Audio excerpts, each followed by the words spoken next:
Welcome to all of you. आप सबका बहुत बहुत स्वागत है हमारे इस ऑनलाइन लर्निंग प्लेटफॉर्म पे जिसका नाम है लेट्स स्टडी इंडिया।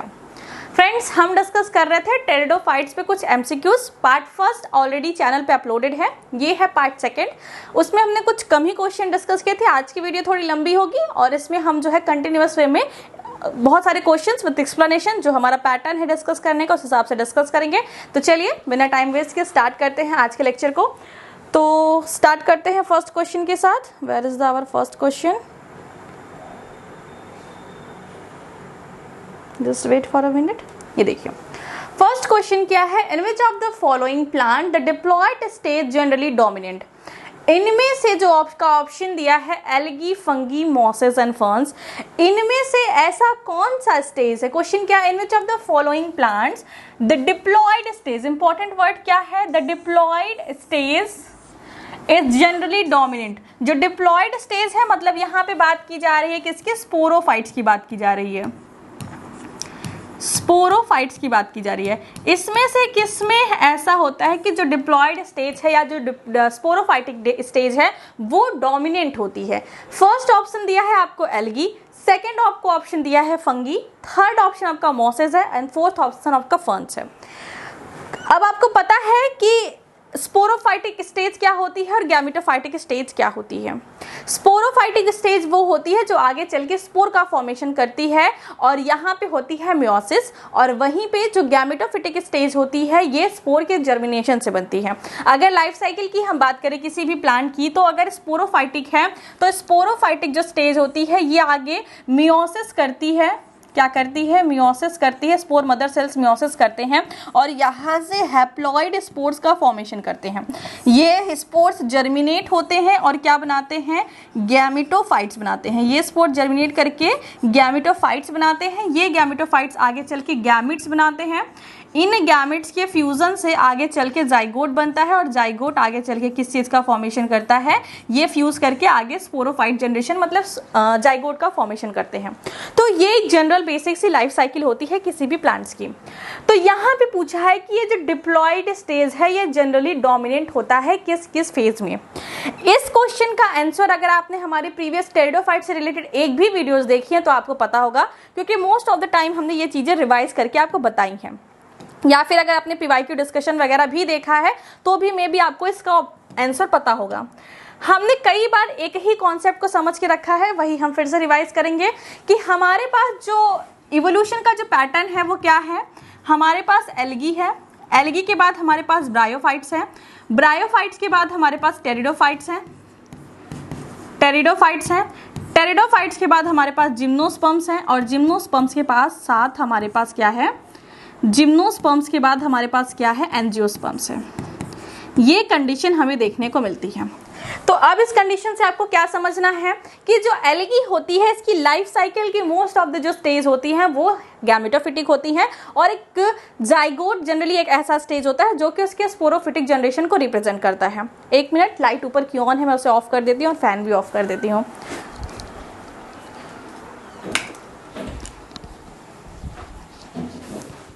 ठीक है, तो फिर हम देखते हैं कि पहले जो डोमिनेंट स्टेज रहती थी वो गैमेटोफिटिक रहती थी, फिर धीरे धीरे इवोल्यूशन होता गया और वहां पे स्पोरोफिटिक जनरेशन जो है वो डोमिनेंट होती गई। पहले जो डोमिनेंट स्टेज थी वो क्या थी? गैमेटोफिटिक। धीरे धीरे इवोल्यूशन हुआ और गैमेटोफिटिक स्टेज जो है रिड्यूस होने लगी और स्पोरोफिटिक फेज जो है वो एडवांस होने लगी, वो डेवलप होने लगी। एल्गी में हमने देखा था कि जो गैमेटोफिटिक फेज है वो बहुत एडवांस है। गैमेटोफिटिक फेज जो है वो कंप्लीटली एडवांस है। लाइफ का बस एक जाइगोटिक फेज ऐसा होता है जहां पे स्पोरोफिटिक कंडीशन देखने को मिलती है।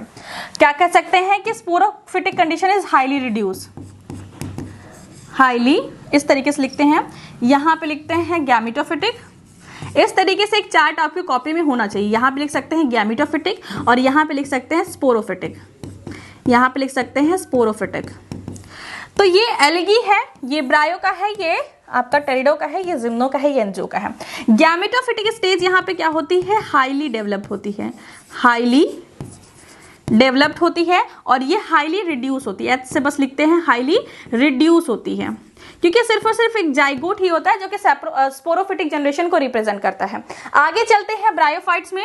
तो ब्रायोफाइट्स में क्या होता है कि ये हाईली डेवलप्ड होता है, डेवलप लिख देंगे कि गैमेटोफिटिक स्टेज जो होता है वो डेवलप होता है, लेकिन अगर स्पोरोफिटिक जनरेशन की बात करें तो इसने जो है थोड़ा सा, ये अभी भी रिड्यूस फॉर्म में है, लेकिन पहले से इसने थोड़ा सा क्या किया है, डेवलपमेंट किया है। जहां पे पहले सिर्फ जाइगोट बनता था वहां पे अब स्पोरोफिटिक टिश्यूज बनने लगे हैं, फूड सीटा कैप्सूल जैसी चीजें बनने लगी हैं। आगे और भी चलेंगे तो यहाँ पे दोनों का इंडिपेंडेंट क्या होता है, दोनों का इंडिपेंडेंट एग्जिस्टेंस होता है, दोनों का इंडिपेंडेंट एग्जिस्टेंस होता है। लेकिन अब क्या है कि स्पोरोफाइट ने और डेवलपमेंट की, स्पोरोफाइट ने और अपने आप को वास्ट किया, और अब यहाँ पे जो डोमिनेंट स्टेज है, जो डोमिनेंट स्टेज है वो क्या हो जाती है, वो हो जाती है स्पोरोफिटिक जनरेशन। और आगे चलेंगे गैमेटोफाइट का और रिडक्शन किया जाएगा, और ये अब क्या करेगी, कंप्लीटली डिपेंडेंट हो जाएगी किसके ऊपर, कंप्लीटली डिपेंडेंट अपॉन स्पोरोफाइट। ये कंप्लीटली स्पोरोफाइट के ऊपर डिपेंडेंट रहेगी, और सेम कंडीशन आपको देखने को मिलेगी एंजियोस्पर्म्स में। और वहीं पे जो हाईली डेवलप कंडीशन हो जाती है, वो जो हाईली डेवलप कंडीशन हो जाती है वो किसकी हो जाती है, स्पोरोफाइट्स की। इसीलिए कहते हैं कि वक्त सबका बदलता है, पहले जो हाईली रिड्यूस था अब वो हाईली जो है एडवांस या हाईली डेवलप्ड हो गया, और जो हाईली डेवलप्ड था वो अब हाईली रिड्यूस फॉर्म में कन्वर्ट हो गया। तो ये एक स्टेप है, और आपके क्वेश्चन ने पूछा है कि इसमें से कौन सा है जो जनरली डोमिनेंट कंडीशन में रहता है। एल्गी क्या है, आपने देखा कि एल्गी में जो आपका स्पोरोफिटिक है वो हाईली रिड्यूस होता है। फंगी क्या है, फंगी को तो हम लोग प्लांट किंगडम में डिस्कस ही नहीं करते, और यहाँ पे फॉलोइंग प्लांट्स पूछा है तो इसको वैसे भी छोड़ देंगे, और वहां पे भी स्पोरोफिटिक जनरेशन नहीं होती। मॉसेस क्या है, ये एक प्रकार का ब्रायोफाइट्स है, यहाँ पे भी स्पोरोफाइटिक जो स्टेज होती है वो रिड्यूस फॉर्म में होती है। फर्न क्या है, ये टेरिडोफाइट्स का मेंबर है, और यहां पे ये डोमिनेंट स्टेज को रिप्रेजेंट करता है। तो करेक्ट ऑप्शन आपका हो जाता है ऑप्शन नंबर 4। यहां पे हम लोग लिखते हैं अपना करेक्ट आंसर ऑप्शन नंबर 4। तो ठीक है, इस क्वेश्चन का करेक्ट ऑप्शन ऑप्शन नंबर 4 हो जाता है। नेक्स्ट क्वेश्चन पे मूव ऑन करते हैं। Where we are from? ये इसका एक्सप्लेनेशन है। In fern pteridophytes the dominant stage is sporophytic, where is the bryophytes algae dominant stage is gametophytes. Next question पे मूव करते हैं। A fern differ from a mosses in having, एक fern जो है वो मॉस से differ करता है किसकी प्रेजेंस की वजह से। एक फर्न होता है जो कि टेरिडोफाइट्स का मेंबर है, और एक क्या दिया है आपको, मॉसेस दिया है, जो कि डेवलप जो है, या आप कह सकते हैं एडवांस टाइप ऑफ ब्रायोफाइट्स है। तो फर्न्स में ऐसी कौन सी चीजें हैं जो उसे डिफरेंट बनाती है मॉसेस से। फर्न की क्वालिटी ऐसी क्या है जो कि उसे मॉस से अलग करती है, ऐसी कौन सी क्वालिटी है फर्न की जो उसे मॉस से अलग करती है। पहला है स्विमिंग आर्चिगोनिया, दूसरा क्या है स्विमिंग एंथ्रोजोइट्स, तीसरा क्या है एन इंडिपेंडेंट गैमेटोफाइट, चौथा क्या है an independent sporophytes. Swimming archegonia, can you just imagine कि स्विमिंग आर्चिगोनिया ब्रायोफाइट्स में मिलता है, मतलब कि जो फीमेल सेक्स ऑर्गन है वो स्विम कर रहा है, ऐसा कहीं नहीं होता। मोस्ट ऑफ द केस में क्या होता है, जो अगर वो मोटाइल अगर कंडीशन होती है गैमेट्स में तो वो मेल का होता है, मेल स्मॉल साइज का होता है, और स्मॉल साइज इसको स्विमिंग करना रहता है इसलिए वो स्मॉल साइज का होता है। फीमेल हमेशा लार्ज साइज की होती है और वो एक जगह पे रुकी होती है। मूवमेंट का काम हो, चाहे प्लांट में पॉलिनेशन देख लीजिए, चाहे ह्यूमंस में एनिमल्स में स्पर्म की मूवमेंट देख लीजिए, या फिर यहाँ पे स्विमिंग की कंडीशन देख लीजिए, हमेशा मूवमेंट का काम या फीमेल को फाइंड आउट करने का काम हमेशा मेल गैमेट्स का होता है। फीमेल गैमेट्स ये काम नहीं करती, वो अपने फुल एटीट्यूड के साथ अपने प्लेस पे रहती है कि जिसको आना होगा आएगा, नहीं आना होगा तो मुझे कोई फर्क नहीं पड़ता, just like that type of attitude. तो वही क्या है कि स्विमिंग आर्चिगोनिया नहीं होती, किसी भी प्लांट में स्विमिंग आर्चिगोनिया नहीं होती। नेक्स्ट में क्या है स्विमिंग एंथ्रोजोइट्स, तो ये तो फीचर्स मॉसेस का भी और ये फीचर्स फर्न्स का भी, क्योंकि दोनों में फर्टिलाइजेशन के लिए वाटर की रिक्वायरमेंट होती है, तो ये ऑप्शन भी दोनों में सिमिलैरिटीज को रिप्रेजेंट कर रहा है। नेक्स्ट ऑप्शन क्या है एन इंडिपेंडेंट गैमेटोफाइट्स, तो आपको पता है कि ब्रायोफाइट्स में भी जो गैमेटोफाइट्स होते हैं वो इंडिपेंडेंट होते हैं, और जो टेरिडोफाइट्स होते हैं या जो फर्न्स है उसमें भी जो गैमेटोफिटिक होते हैं वो इंडिपेंडेंट होते हैं। डिफरेंस यहाँ पे आता है कि एन इंडिपेंडेंट स्पोरोफाइट्स, जो फर्न्स होते हैं उनके स्पोरोफाइट्स इंडिपेंडेंट होते हैं, उनके पास फोटोसिंथेसिस की एबिलिटी होती है, लेकिन वहीं पे अगर हम मॉसेस की बात करें तो यहाँ पे इंडिपेंडेंस की बस शुरुआत हुई होती है। क्लोरोफिल मॉसेस के भी स्पोरोफाइट्स के पास होता है, लेकिन फिर भी वाटर्स एंड मिनरल्स के लिए it's dependent on the gametophytes, इसे कहते हैं ये पैरासाइट की तरह बिहेव करता है ऑन गैमेटोफाइट। तो ये कंडीशन है किसकी, आपका करेक्ट ऑप्शन है ऑप्शन नंबर 4 की, ब्रायो ब्रायोफाइट्स में जो, या मोसेस में कह सकते हैं कि जो स्पोरोफाइट डिपेंडेंट होता है गैमेटोफाइट्स पे, वहीं पे जो आपका फर्न्स होता है, टेरिडोफाइट्स होता है, वहां पे स्पोरोफाइट जो है कि इंडिपेंडेंट होता है अपॉन गैमेटोफाइट। तो करेक्ट ऑप्शन आपका ऑप्शन नंबर 4 हो जाता है। इसका एक्सप्लेनेशन देखते हैं, दिया है in bryophyte sporophyte dependent upon gametophyte, by in case of ferns the sporophyte is independent to gametophytes. Next question है, ये क्वेश्चन थोड़ा सा ध्यान से समझिएगा, ऐसे क्वेश्चन बार बार पूछे जाते हैं। If the number of chromosome in a foot of a ferns is 8 then what should the number of spores. अगर किसी फर्न्स के प्लांट में, किसी फर्न के प्लांट में, और आपको पता है कि फर्न के प्लांट्स कैसे होते हैं, डिप्लॉयड होते हैं। क्या दिया है, किसी फर्न के प्लांट में in a number of chromosome in the foot of the fern, किसमें, फूट में। फूट में क्या है, नंबर ऑफ क्रोमोसोम कितने हैं, 8 है। नंबर ऑफ क्रोमोसोम कितने हैं, लिखते हैं फ्रूट में, क्रोमोसोम का जो नंबर है, chromosome number is 8। Yes, it's 8।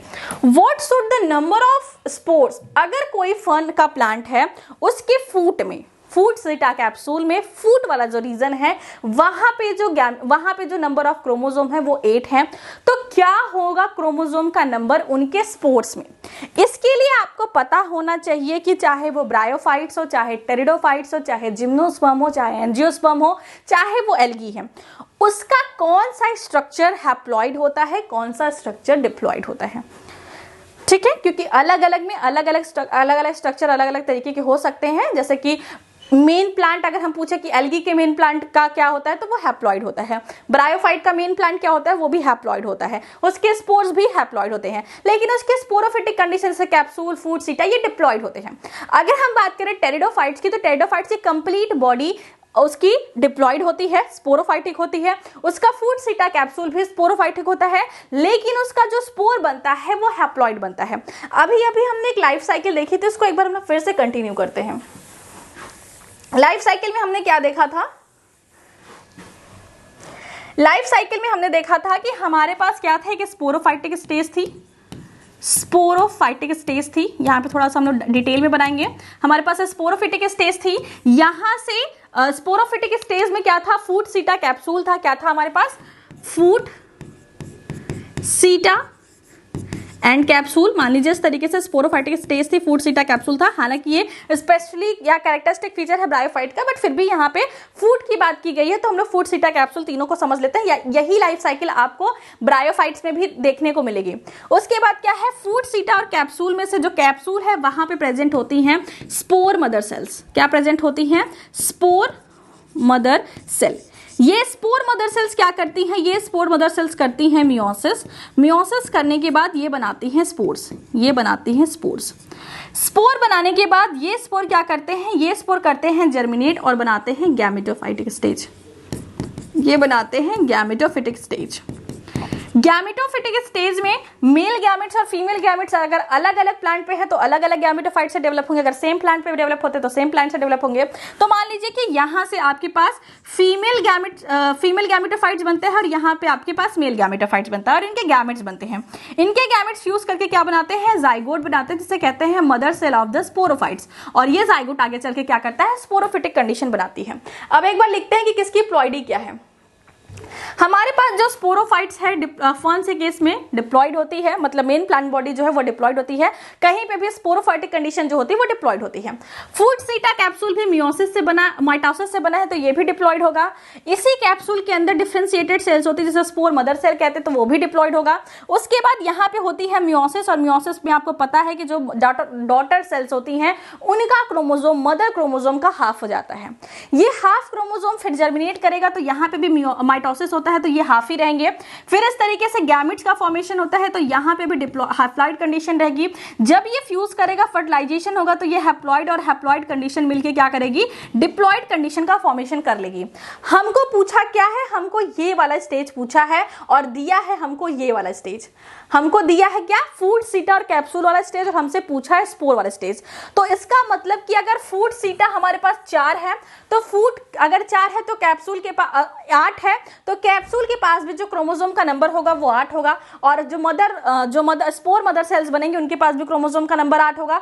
जब ये मियोसिस करेंगे तब बनेगा स्पोर्स, और मियोसिस करने के बाद जो नंबर ऑफ क्रोमोसोम है वो हाफ हो जाता है। इसका मतलब जो करेक्ट ऑप्शन है वो है ऑप्शन नंबर 4, मतलब फर्स्ट, जिसका आंसर है 4, क्योंकि जो स्पोर मदर सेल्स, जो स्पोर्स होते हैं वो हैप्लॉइड होते हैं। स्पोर मदर सेल्स इनका फॉर्मेशन होता है due to process of meiosis. समझ में आ गई बात? फर्स्ट, इस तरीके से ये चार्ट अगर आपको याद है तो आपसे मान लीजिए दिया है कि जाइगोट में इतना है, तो पूछ सकता है आपसे कि स्पोर मदर सेल्स में कितना होगा, तो आपको पता होना चाहिए कि दोनों क्या है, स्पोरोफिटिक कंडीशन है। या फिर आपको मान लो कि दिया है कि मेल गैमेट्स में इतने क्रोमोसोम है, स्पोरोफिटिक बताइए, या मेल गैमेट्स में इतने हैं तो सीटा में बताइए, मेल गैमेट्स में इतने हैं तो मेन प्लांट में बताइए। तो अगर टेरिडोफाइट्स है तो डबल कर देंगे, मतलब स्पोरोफिटिक कंडीशन दिखाएंगे। अगर ब्रायोफाइट्स है तो आपको पता है ब्रायोफाइट्स में जो मेन प्लांट बॉडी होती है वो हैप्लॉइड होती है, तो हैप्लॉइड के हिसाब से देख के बताएंगे। तो ऐसे क्वेश्चंस को आसानी से सॉल्व करने के लिए आपको बस कॉन्सेप्ट पता होना चाहिए, कहां पे कंडीशन डिप्लॉयड होती है और कहां पे हैप्लॉइड होती है। यहां पे देखिए एक्सप्लेनेशन आपको देखने को मिलेगा, the number of chromosome in foot of fern is 8 and foot are diploid in nature and spore are haploid in nature. मतलब फूट जो होता है वो डिप्लॉयड होता है और स्पोर जो होता है वो हैप्लॉइड होता है। और लास्ट में आपको दिया जिसकी वजह से इसका नंबर हाफ हो जाएगा, और जहां पे हमारे पास जो फर्न का स्पोर है वहां पे क्रोमोसोम का जो नंबर है वो 4 हो जाएगा। ठीक है, नेक्स्ट क्वेश्चन जाते हैं। Azolla increase soil fertility of, ये आपको थोड़ा याद भी होना चाहिए कि एजोला जो होता है, मैंने आपको बताया होगा कि एजोला क्या होता है, इनके पास नॉनस्टॉक और एनाविना जैसे जो है साइनोबैक्टीरिया पाए जाते हैं। ये हेल्प करते हैं नाइट्रोजन फिक्सेशन में और ये एक्वेटिक हैबिटेट में पाए जाते हैं। तो आपको कॉन्सेप्ट या जनरल कॉन्सेप्ट से पता होना चाहिए कि क्या आप बार्ली की खेती, व्हीट की खेती या मेज की खेती पानी में करते हैं? नहीं। राइस की खेती होती है तो एक प्रॉपर वाटर का लेवल वहां पे मेंटेन होना चाहिए। तो राइस के प्लांट में लोग क्या करते हैं कि थोड़े नंबर में एजोला वगैरह ऐड कर देते हैं। पानी जब खेत में भरते हैं तो उसमें एजोला बहुत फास्ट ग्रोथ करता है, सिंगल मतलब कि स्मॉल उनकी बॉडी साइज होती है, तो बहुत जल्दी ये पूरे जो आपकी फील्ड है उसको कवर अप कर लेता है। नाइट्रोजन फिक्सेशन में हेल्प करता है। इसके साथ साथ ही ये बहुत सारे इंसेक्ट वगैरह का जो है कि फूड भी होता है, तो उसकी वजह से क्या होता है कि बहुत सारे इंसेक्ट आते हैं जिसकी वजह से सॉइल की फर्टिलिटी और इंक्रीज होती है। ये एक प्रकार का मॉइस्चर मेंटेन करके रखते हैं। तो इस तरीके से राइस जो है वो एजोला फील्ड की फर्टिलिटी को इंक्रीज करता है, तो ये आपको पता होना चाहिए। मैंने आपको बताया था कि अगर आप ब्रायोफाइट की बात करते हैं तो अगर वहां पे कोई साइनोबैक्टीरिया या फिर नाइट्रोजन फिक्सेशन जैसा वर्ड आता है तो आप हमेशा एंथोसिरोस के साथ जाएंगे।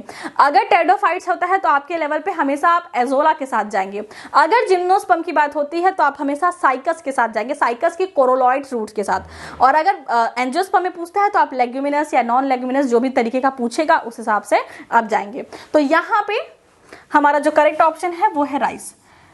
एक क्वेश्चन को एक क्वेश्चन नहीं समझिएगा, इसमें हमने बहुत सारे कॉन्सेप्ट डिस्कस करे जिसके आपके डिफरेंट तरीके से क्वेश्चन जो फ्रेम होते हैं ऐसे कॉन्सेप्ट से वो सारे के सारे सॉल्व हो सकते हैं। सो अपने फ्रेंड लोगों को भी बताइए कि इस तरीके से क्वेश्चन सॉल्व यहाँ पे हो रहे हैं, वो भी आए, उनको भी इसका बेनिफिट हो। और एक इंपॉर्टेंट चीज मैं आपको बताती हूँ कि मैंने भी अपनी बहुत हद तक पढ़ाई जो है वो ऑनलाइन प्लेटफॉर्म से की है। उस टाइम चीज़ें इतनी वैलिडिटी के साथ नहीं थी, एक प्लेटफॉर्म पे सारी चीज़ें नहीं थी, हमें खोज के पढ़ना पड़ता था। लेकिन मैंने भी काफ़ी हद तक अपनी पढ़ाई ऑनलाइन प्लेटफॉर्म से की है, यूट्यूब से की है और कई जो है प्रेस कोर्सेज से की है। तो हमें भी ऐसा लगता था कि जब हमारी लाइव क्लास में टीचर्स कहते थे कि आप इस सेशन को शेयर करिए, अपने फ्रेंड्स को बताइए, उनको भी बेनिफिट होगा, तो पर्सनली आप लोगों को भी लगता होगा और हम लोगों को भी लगता है कि अच्छा सबको बता देंगे तो सब लोग इसी से पढ़ लेगा, तो सबका कॉन्सेप्ट बिल्डअप हो जाएगा और फिर कंपटीशन बढ़ जाएगा, हम लोग तो अपने कॉलेज का टॉपर बने रहना है। लेकिन ऐसी चीज़ें बहुत कह सकते हैं बहुत नैरो माइंडेड लोग सोचते हैं। सोचिए कि आप फिर लास्ट में जब सर ने कहा, कई बार फोर्स किया या फिर मैंने अपनी फ्रेंड को खुद बताया, तो हमने क्या डिस्कस किया कि आज मान लीजिए कि कोई क्लासेस हैं, कोई चैप्टर है, कोई यूनिट है, उसमें 14 क्लासेस रिकॉर्डेड अवेलेबल है। तो हमने डिस्कस किया कि हमें इस वीक में इस लेक्चर को कंप्लीट करना है, उसके बाद इसमें जो भी टॉपिक कवर अप होगा उसका क्वेश्चन मैं तुमसे पूछूंगी, तुम उसका क्वेश्चन मुझसे पूछना। इस तरीके से हमने एक शेड्यूल बनाया या इस तरीके से हमने प्लानिंग की।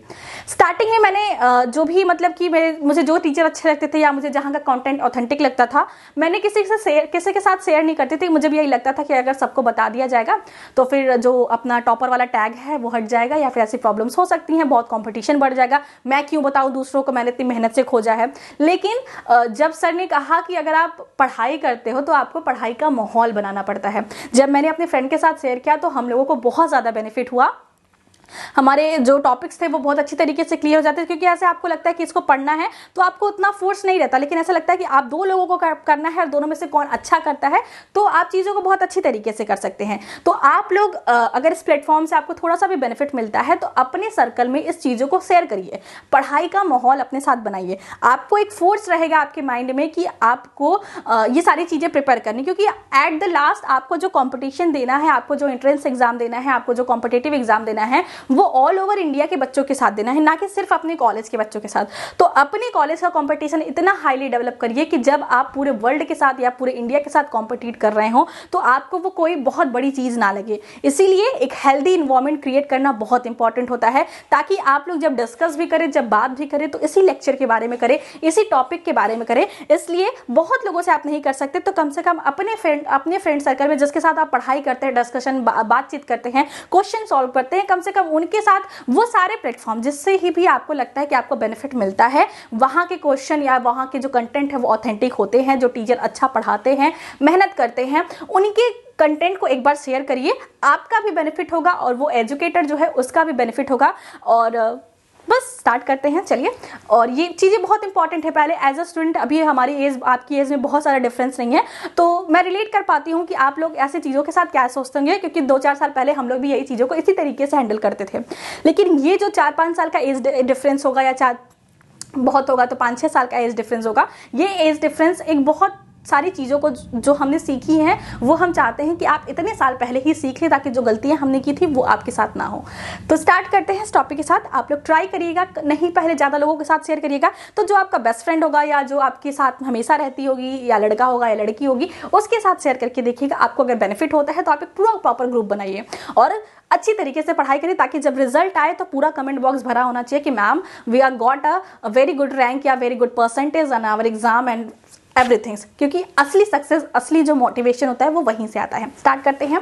इन field of azolla increasing the fertility of soil. जो एजोला है वो राइस फील्ड में इंक्रीज करती है फर्टिलिटी को। Azolla so mutualism relationship with nostoc and Anabaena. यहाँ पे एना जो है हमेशा कैपिटल में लिखेंगे, ये टाइपिंग मिस्टेक की वजह से हो गया है। And these nostoc Anabaena help in nitrogen fixation. आपको पता है कि जो नॉस्टॉक और एनाबिना है वो साइनोबैक्टीरिया होते हैं, और साइनोबैक्टीरिया के पास होती है हेट्रोसिस्ट सेल्स। ये हेट्रोसिस्ट सेल्स हेल्प करती हैं नाइट्रोजन फिक्सेशन में, और ऐसे प्लांट को कहा जाता है कि ये ट्रू ऑटोट्रॉप्स प्लांट्स होते हैं। नेक्स्ट क्वेश्चन क्या है? The first plant to appear after the forest fire are the ferns. This is because to survival of the year.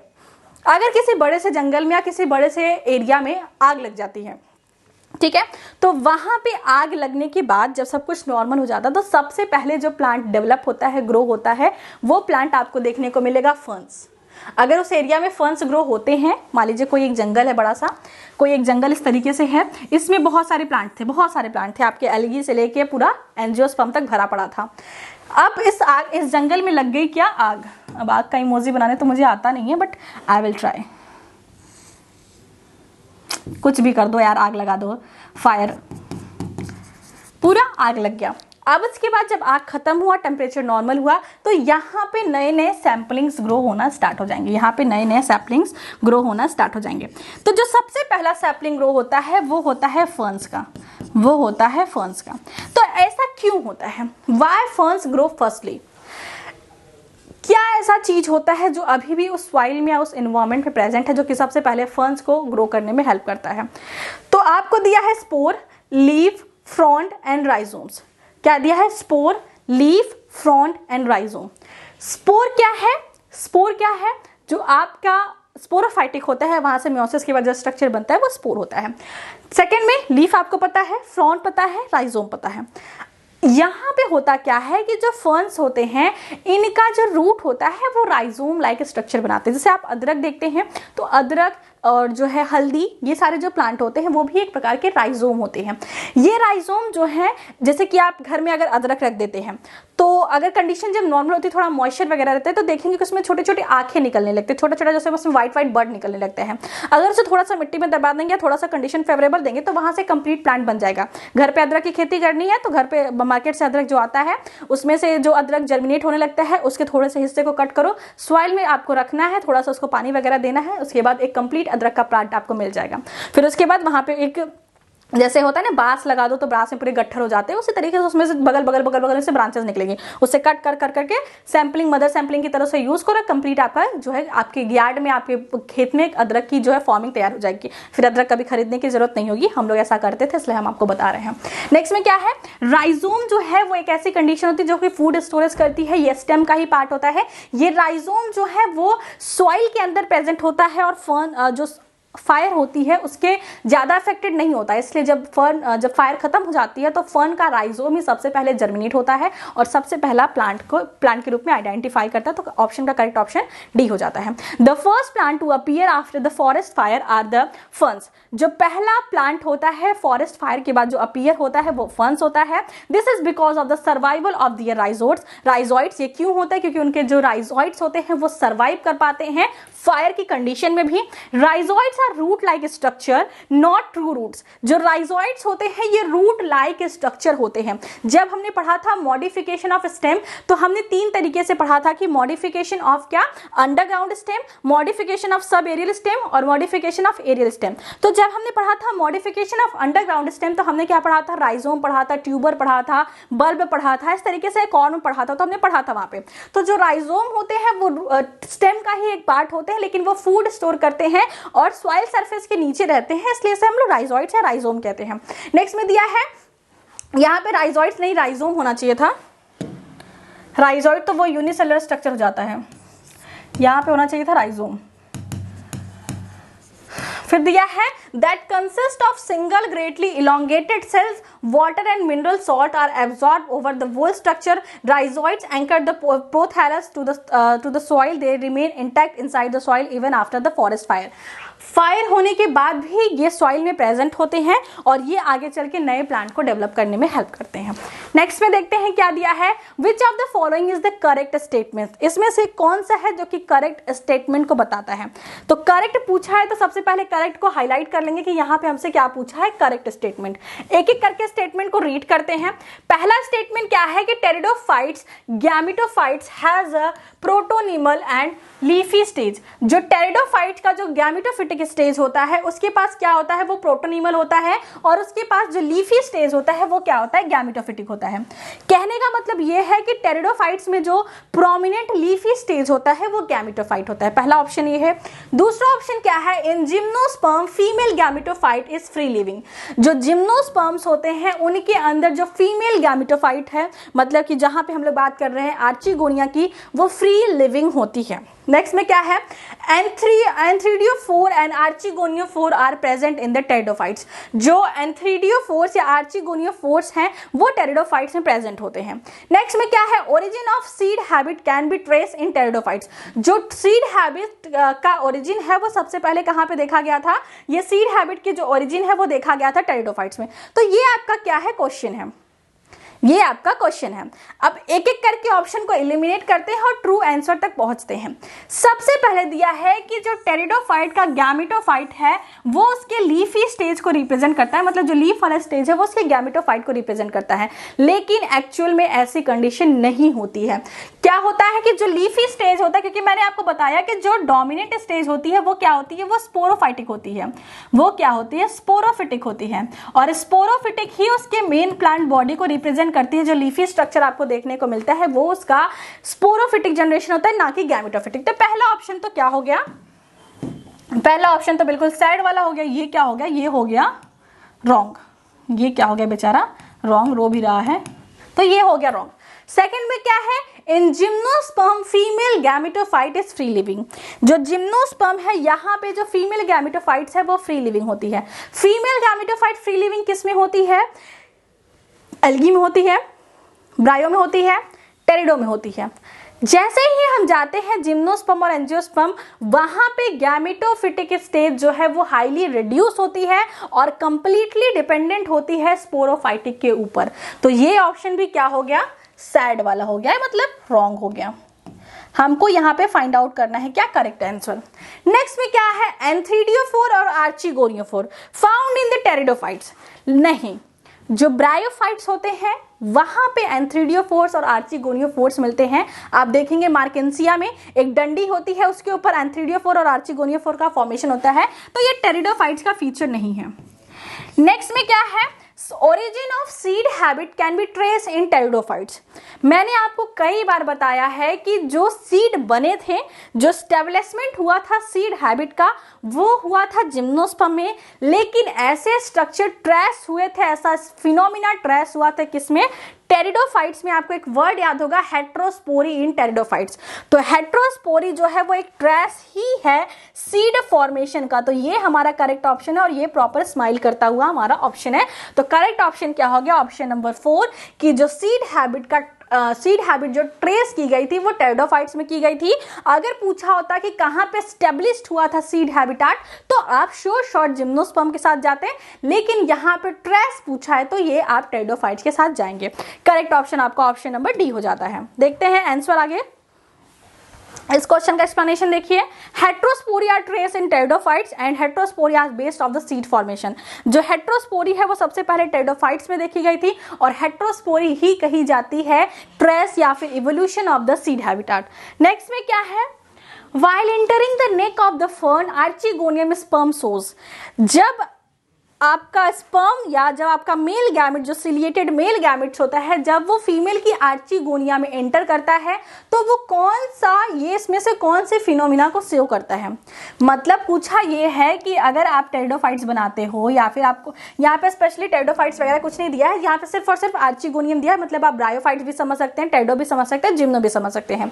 यहाँ पे मेल गैमेट आता है, सिलिएटेड मेल गैमेट आता है, ये जब इस नेक में जाता है, यहाँ पे कहाँ पे जाने के लिए जाता है, एग सेल्स के पास जाने के लिए। तो ये फिनोमिना क्या कहलाता है, ये फिनोमिना क्या कहलाता है, तो समझते हैं, एक एक वर्ड को पढ़ते हैं, उसका मतलब समझते हैं।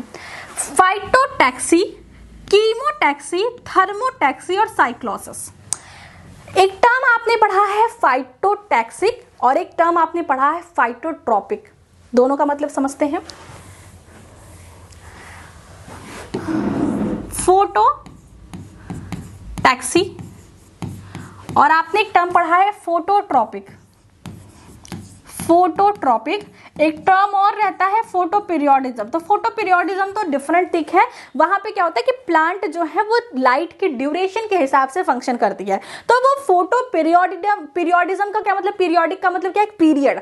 फोटो मतलब लाइट का, लाइट के पीरियड के हिसाब से जब प्लांट रिस्पॉन्स करता है तो उसे कहते हैं फोटोपीरियोडिज्म। लेकिन हमारा मेन जो कंफ्यूजन रहता है वो रहता है फोटोटैक्सिक और फोटोट्रॉपिक में। अंतर समझते हैं। टैक्सिक का मतलब होता है मूवमेंट, टैक्सिक का मतलब होता है मूवमेंट, मूवमेंट, और फोटो का मतलब होता है लाइट, फोटो का मतलब होता है लाइट। जब ऑर्गेनिज्म की या सेल की movement in response of light होती है, जब किसी प्लांट की या किसी सेल की किसी भी चीज की movement in stimulus of light होती है, लाइट स्टिमुलस की तरह काम करता है, तो ऐसे जो फिनोमिना होती है इसे कहते हैं फोटोटैक्सी। यहां पे क्या होता है कि कंप्लीट प्लांट मूवमेंट शो करता है, लोकोमोशन शो करता है। कंप्लीट जो आपका स्ट्रक्चर है जो कि फाइटोटैक्सी दिखा रहा है वो पहले यहां था, अगर लाइट यहां आ रही है तो ये यहां से यहां चलाएगा। कंप्लीट सेल की मूवमेंट देखने को मिलती है। वहीं पे फोटोट्रॉपिक कंडीशन में क्या होती है, आपने वो वाला एग्जांपल पढ़ा होगा जब हमने ऑक्सीन पढ़ा था 11th में, तो क्या देखा था कि प्लांट सीधे रहता है, अगर लाइट इधर से आती है तो प्लांट ऐसे बेंड कर जाता है। कंप्लीट प्लांट चल के यहाँ पे लाइट के पास नहीं जाता, क्या होता है कि जो प्लांट होता है वो ऐसे बेंड कर जाता है लाइट के साइड में। कंप्लीट प्लांट डोल डोल के नहीं जाता है। तो इसका मतलब कि फोटोट्रॉपिक जो है वो मूवमेंट को शो करता है। जैसे मेरी बॉडी है, मैं अपने हाथ हिला रही हूँ, अपना सर हिला रही हूँ, तो ये एक प्रकार का मूवमेंट है, पर मैं अपनी पोजीशन चेंज कर रही हूँ, आगे आ रही हूँ, कभी पीछे जा रही हूँ, तो ये क्या है, ये मेरी लोकोमोशन है। तो टैक्सी जो है वो लोकोमोशन को रिप्रेजेंट करता है और फोटोट्रॉपिक जो है ये मूवमेंट को रिप्रेजेंट करता है। सॉरी फॉर दैट, ये क्या है, ये मूवमेंट को रिप्रेजेंट करता है ट्रॉपिक, और जो टैक्सिक है ये लोकोमोशन को रिप्रेजेंट करता है। यहाँ पे कंप्लीट जो सेल जो कि रिस्पॉन्स दे रहा है उसकी कंप्लीट बॉडी की मूवमेंट मतलब प्लेस चेंज होता है, वहां पे मूवमेंट में कोई एक पोजीशन चेंज होती है। तो वैसे ही जैसे फोटोटैक्सी में लाइट एक स्टिमुलस के काम करता है जिसमें कंप्लीट ऑर्गेनिज्म मूव करता है, उसे फोटोटैक्सी कहते कहते हैं, जहां पे एक बॉडी मूव करती है उसे फोटोट्रॉपिक कहते हैं। कीमोटैक्सिस में पूरा बॉडी जो है वो मूव करेगा इन रिस्पॉन्स ऑफ किसी केमिकल के, चाहे वो उसके पास जा सकता है चाहे वो उसके दूर जा सकता है। पास जाएगा तो कहेंगे पॉजिटिव कीमोटैक्सी, दूर जाएगा कहेंगे नेगेटिव कीमोटैक्सी। अगर फोटोट्रॉपिक में भी, वो भी कीमोट्रॉपिक हो सकता है जब किसी केमिकल के रिस्पॉन्स से प्लांट क्या करते हैं, कभी कभी किसी हार्मोन, कोई केमिकल अगर सॉइल में प्रेजेंट है तो उसकी ओर ग्रोथ करते हैं, या फिर कभी कभी कोई केमिकल सेंस करते हैं तो उसके विपरीत डायरेक्शन में ग्रोथ करते हैं। तो वो क्या है, प्लांट यहीं पे है, उसका रूट जो है उसकी ग्रोथ अलग अलग जगह पे हो रही, तो वो क्या है, कीमोट्रॉपिक है। नेक्स्ट में क्या है, थर्मोटैक्सी, जब हीट के रिस्पॉन्स में इस तरीके की मूवमेंट होती है तो उसे कहते हैं थर्मोटैक्सी। साइक्लोसिस में क्या होता है कि एक सेल होती है, मान लो कोई सेल है, इसके अंदर पूरा साइटोप्लाज्म भरा है और सेंटर में क्या है, न्यूक्लियस प्रेजेंट है, तो इसका साइटोप्लाज्म हमेशा इस तरीके से कुछ ना कुछ मूवमेंट शो करता है, तो इस मूवमेंट को कहते हैं साइक्लोसिस। तो टर्म्स का मतलब समझ में आया। फोटोटैक्सी मतलब जब ऑर्गेनिज्म या सेल लाइट के रिस्पॉन्स में मूवमेंट करता है तो उसे कहते हैं फोटोटैक्सी। कीमोटैक्सी मतलब जब केमिकल के सेंस में रिस्पॉन्स करता है तो उसे कहते हैं कीमोटैक्सी। थर्मोटैक्सी मतलब जब टेम्परेचर को स्टिमुलस की तरह यूज करके रिस्पॉन्स करता है या मूवमेंट करता है तो उसे कहते हैं थर्मोटैक्सी। यहाँ पे कंप्लीट टैक्सी में कंप्लीट बॉडी की मूवमेंट होती है और ट्रॉपिक में जो है किसी एक पार्ट की मूवमेंट होती है। ये मूवमेंट है, ये लोकोमोशन है। क्वेश्चन में पूछा है कि जब कोई मेल गैमेट फीमेल की आर्चिगोनिया में नेक में मूव करता है तो वहां पे कौन से रिस्पॉन्स देखने को मिलते हैं, तो क्या वहां पे कोई लाइट होता है, नहीं। वहां पे टेम्परेचर भी स्टिमुलस की तरह काम नहीं करता, वहां पे जो चीज स्टिमुलस की तरह काम करती है वो होती है केमिकल। फीमेल का जो एग होता है वो कुछ ऐसे केमिकल रिलीज करता है अपने सराउंडिंग में कि मेल उसको सेंस करके फीमेल के एग सेल्स की तरह मूव करता है और वहां पे जो है कि फर्टिलाइजेशन की प्रोसेस होती है। अगर हम ह्यूमंस की बात करें तो ह्यूमन में भी जो एग सेल्स होती हैं वो कुछ ऐसे केमिकल रिलीज करती है कि जब स्पर्म फीमेल की वजाइना में एंटर करता है या फिर फीमेल के यूट्रस में एंटर करता है तो उस केमिकल को सेंस करके वो कीमोटैक्सिस शो करता है और फीमेल की एग सेल्स तक फैलोपियन ट्यूब में पहुंचता है जहां पे फर्टिलाइजेशन की प्रोसेस होती है।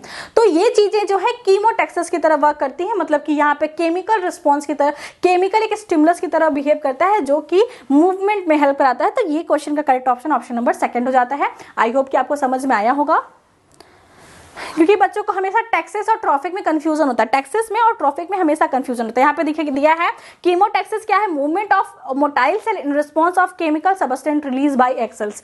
एग सेल्स का जो रिलीज होता है केमिकल का उसे कहते हैं कीमोटैक्स, मतलब वो एक कीमोटैक्सिस की तरह वर्क करता है टेरिडोफाइट्स में जब मेल गैमेट फीमेल गैमेट के पास पहुंचता है। नेक्स्ट क्वेश्चन में दिया है इन टेरिडोफाइट्स रिडक्शन डिवीजन अकर। जो टेरिडोफाइट्स होते हैं यहाँ पे रिडक्शनल डिवीजन कहाँ होते हैं। मैंने आपको कई बार बताया कि जो स्पोर मदर सेल्स होती है वो करती हैं मियोसिस और मियोसिस को ही कहते हैं रिडक्शनल डिवीजन। तो रिडक्शनल डिवीजन कहाँ होता है, डिवीजन अकर्स, रिडक्शनल डिवीजन होता कहाँ है, प्रोथैलस इज फॉर्म्ड। जब रिडक्शन डिवीजन होता है तो क्या प्रोथैलस का फॉर्मेशन होता है या सेक्स ऑर्गन का फॉर्म्स होता है या स्पोर का फॉर्मेशन होता है या फिर गैमेट का फॉर्मेशन होता है। क्योंकि आपको पता है कि जो स्पोर मदर सेल्स थी क्या थी, स्पोर मदर सेल ये करती है मियोसिस, जो स्पोर मदर सेल्स हैं ये करती हैं मियोसिस और ये मियोसिस करने के बाद बनाती हैं स्पोर जो कि हैप्लॉइड नेचर की होती है। ये बनाती हैं स्पोर जो कि हैप्लॉइड नेचर की होती हैं। तो ये इसका करेक्ट ऑप्शन जाता है कि स्पोर का फॉर्मेशन होता है जो कि हैप्लॉइड नेचर में प्रेजेंट होता है। समझ में आ गई बात, आगे चलते हैं। इसको मैंने पहले से एक्सप्लेन किया था इसलिए मैंने इसे बहुत ज्यादा एक्सप्लेन नहीं किया। इसका एक्सप्लेनेशन देख लीजिए। At the time of spore formation spore mother cell undergoes meiosis division and spore is form with the mother cell from the gametophytic generation. समझ में आ गया। नेक्स्ट में चलते हैं। नेक्स्ट क्वेश्चन दिया है formation of sporophyte from a vegetative portion of prothallus without gamete sexual fusion is called. जब spore का फॉर्मेशन होता है विदाउट सेक्सुअल फ्यूजन, ऐसे क्वेश्चंस हमेशा पूछे जाते हैं ब्रायोफाइट्स में भी, टेरिडोफाइट्स में भी, एंजियोस्पर्म में भी। दिया है कि फॉर्मेशन होता है किसका, स्पोरोफाइट्स का। किसका फॉर्मेशन होगा, स्पोरोफाइट्स का। स्पोरोफाइट्स का फॉर्मेशन होगा फ्रॉम द वेजिटेटिव पोर्शन, किससे, वेजिटेटिव पोर्शन से। वेजिटेटिव पोर्शन से फॉर्मेशन होगा स्पोरोफाइट का ऑफ द प्रोथैलस, मतलब डिप्लॉइड स्ट्रक्चर की बात की जा रही है क्योंकि प्रोथैलस क्या है, डिप्लॉइड होता है। ये क्या है, डिप्लॉइड है। विदाउट सेक्सुअल फ्यूजन, मतलब जो स्पोरोफाइट्स बनेगा ये भी डिप्लॉइड ही होगा, बिना किसी गैमेट्स के बनाए हुए, मतलब प्रोथैलस में कोई भी गैमेटोफिटिक स्टेज नहीं आएगी, कोई गैमेट्स नहीं बनेगा। डायरेक्ट जो है प्रोथैलस जो होता है वहां से कुछ सेल डायरेक्ट चल के आगे स्पोरोफिटिक का फॉर्मेशन करेंगी। तो ऐसी कंडीशन को हम क्या कहते हैं, ऐसी कंडीशन को कहते हैं हम लोग एपोगैमी, क्योंकि यहाँ पे गैमेटिक फ्यूजन एब्सेंट होता है। एपो का मतलब होता है एब्सेंट, गैमी का मतलब होता है गैमेटिक फ्यूजन। तो यहाँ पे सेक्सुअल फ्यूजन या गैमेटिक फ्यूजन एब्सेंट होता है, इसीलिए इसे कहते हैं एपोगैमी।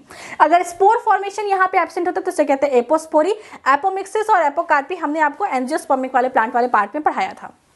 ये यहाँ पे है gametic fusion is absent in the new sporophyte by prothallus, अगर ये कंडीशन एपोगैमी कहलाती है। नेक्स्ट क्वेश्चन क्या दिया है, the sporangia of eusporangiate firm. जो स्पोरेंजिया होता है यूस्पोरेंजिएट फर्म्स का, वो क्या होता है, उसका फॉर्मेशन कैसे होता है। यूस्पोरेंजिएट और लेप्टोस्पोरेंजिएट दो टर्म्स हमने पढ़े थे। क्या पढ़ा था, यूस्पोरेंजिएट और लेप्टोस्पोरेंजिएट। यूस्पोरेंजिएट में हमने देखा था कि ये स्पोरेंजिएट जब आगे चल के स्पोरेंजिया का फॉर्मेशन करते हैं तो इसके लिए ग्रुप ऑफ इनिशियल सेल इसमें फंक्शन परफॉर्म करती हैं। वहीं पे लेप्टोस्पोरेंजिएट जो होता है वहां पे एक सिंगल सेल्ड होती है जो कि आगे चल के कंप्लीट स्पोरेंजिया का फॉर्मेशन करती है। याद रखेंगे, लेप्टोसेल्स क्या है, एक सिंगल सेल है जो कि आगे चल के कंप्लीट जो है कि स्पोरेंजिया का फॉर्मेशन करेगी, और वहीं पे यूस्पोरेंजिएट जो है वो ग्रुप ऑफ इनिशियल सेल्स होती है जो कि आगे चल स्पोरेंजिया का फॉर्मेशन करती हैं। तो ये लर्निंग पे बेस्ड क्वेश्चन है। आपका पहला ऑप्शन है possess a single layer of cell wall, यहाँ पे वॉल सेल है। Produce very few spores originated from a group of initial cells. तो यही इसका करेक्ट ऑप्शन है कि यहाँ पे ग्रुप ऑफ इनिशियल सेल्स होती हैं जो कि आगे चल के क्या करती हैं, स्पोरेंजिया का फॉर्मेशन करती हैं। तो ये करेक्ट ऑप्शन है। नेक्स्ट क्वेश्चन पे मूव ऑन करते हैं, देखते हैं कि अभी हमारे पास कितने क्वेश्चन अवेलेबल हैं। सो गाइस, अभी हमारे पास बहुत सारे क्वेश्चन अवेलेबल है, कम से कम 10-15 क्वेश्चन अभी तक हमारे पास अवेलेबल हैं जो कि हमें डिस्कस करने हैं। तो ये वीडियो बहुत ज़्यादा बड़ी हो जाने वाली है, इसलिए हम लोग से पार्ट 3 में भी कंप्लीट कर देंगे। अगर थोड़े कम क्वेश्चन लेते तो मैं वीडियो को थोड़ा लंबा करके वहाँ पे कंप्लीट कर देती, लेकिन बहुत ज़्यादा लंबी वीडियो बनानी अच्छी बात नहीं है, क्योंकि आप लोग देखते तो है नहीं, स्टार्टिंग की 10 मिनट की वीडियो देखे फिर बंद कर देते हो। तो इसलिए इसका पार्ट 3 बनाएंगे और वहाँ पर भी डिस्कस करेंगे क्वेश्चन को। So thanks for watching this video, मिलते हैं नेक्स्ट वीडियो में, तब तक पढ़ाई करते रहिए। ऑल द वेरी बेस्ट, और जो मैंने बात आपको बताई है वो भी याद रखिएगा। Bye bye.